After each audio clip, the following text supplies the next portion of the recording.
l'ionisation de l'hélium et du néon en considérant le potentiel course-portée. L'étude de l'ionisation des atomes et des molécules a un rôle important dans la compréhension de la structure de la matière et de nombreux phénomènes naturels. Plusieurs approches théoriques ont été développées pour interpréter les observations expérimentales du processus d'ionisation par impact d'électrons dans la première approximation de Born avec ondes planes, qui est jusqu'à présent le seul modèle théorique utilisé pour le traitement de la double ionisation des cibles lourdes.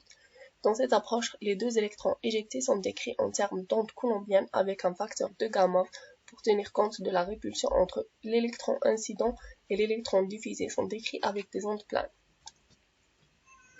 Lors des expériences de la double ionisation, on a 3 électrons dans un état final et en 9 paramètres cinématiques. En appliquant la loi de la conservation des énergies, ils seront réduits à 5, les énergies des 2 électrons éjectés et la direction des 3 électrons sortants. C'est la section efficace quintuplement différentielle qui englobe les 5 paramètres et donne une description complète de la double ionisation. Elle est donnée par la formule suivante.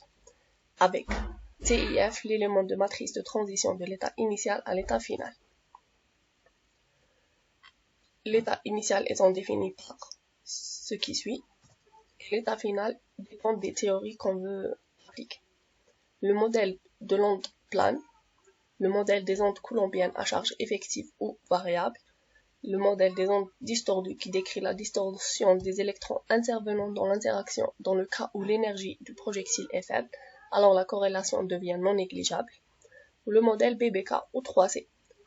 Ici, on décrit les 2 électrons éjectés et électrons diffusés par des ondes coulombiennes. Il permet de prendre en compte l'interaction des électrons avec l'ion résiduel et des électrons entre eux. Dans ce modèle, l'expression de l'amplitude de diffusion est donnée par la formule suivante, où V représente le potentiel d'interaction coulombienne entre l'électron incident et les 2 électrons actifs qui seront ensuite éjectés.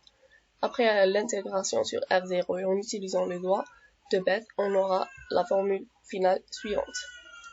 Dans notre travail, on utilise le potentiel course-portée qui est écrit comme suit et qui s'applique par exemple à l'hélium. Se simplifie en la deuxième formule et on obtient ensuite ce graphe, où on peut voir qu'il n'y a pas de décalage entre le modèle 3C avec un potentiel coulombien et le modèle 3C encore avec un potentiel de course-portée. Alors que pour le néon, le décalage est bien évident. En conclusion, l'atome est lourd. Plus l'atome est lourd, plus l'interaction entre les électrons est importante. Et le potentiel course-portée permet une description plus précise du phénomène. Merci pour votre attention.